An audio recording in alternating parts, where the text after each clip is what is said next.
Une initiative législative proposée au Parlement suscite la controverse en Tunisie et vise à créer un mécanisme de remboursement partiel des frais de scolarité universitaire pour les diplômés en médecine et en ingénierie qui choisissent de travailler à l'étranger. L'objectif est de limiter la vague de fuite des cerveaux qui s'est intensifiée depuis 2011. Ces dernières années, nos médecins et ingénieurs qualifiés ont émigré en grand nombre. Notre pays était censé bénéficier de leurs compétences. D'autant que de nombreux hôpitaux régionaux manquent de médecins spécialisés. Nous avons donc tiré la sonnette d'alarme pour lutter contre ce fléau et nous avons pensé à cette initiative qui vise à réduire la fuite des compétences.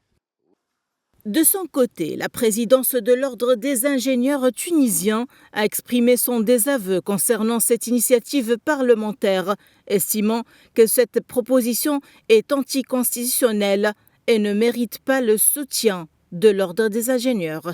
Un niveau salarial énormément bas par rapport aux autres pays.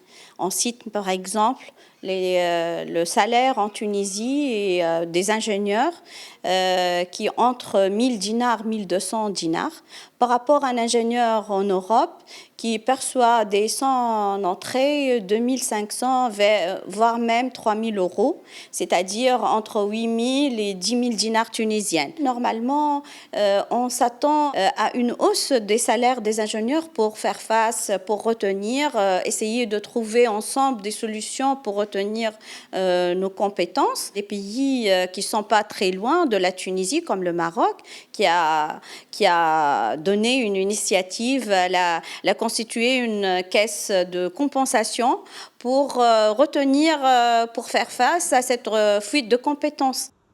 L'objectif principal de ce projet de loi, selon les députés, est d'instaurer un mécanisme permettant à l'État de récupérer une partie de coûts de formation des diplômés travaillant à l'étranger, peu après l'obtention de leur diplôme. Dans ce contexte, il convient de noter que près de 4000 médecins tunisiens ont quitté le pays au cours des 3 dernières années, tandis que 40 000 ingénieurs ont émigré en 5 ans.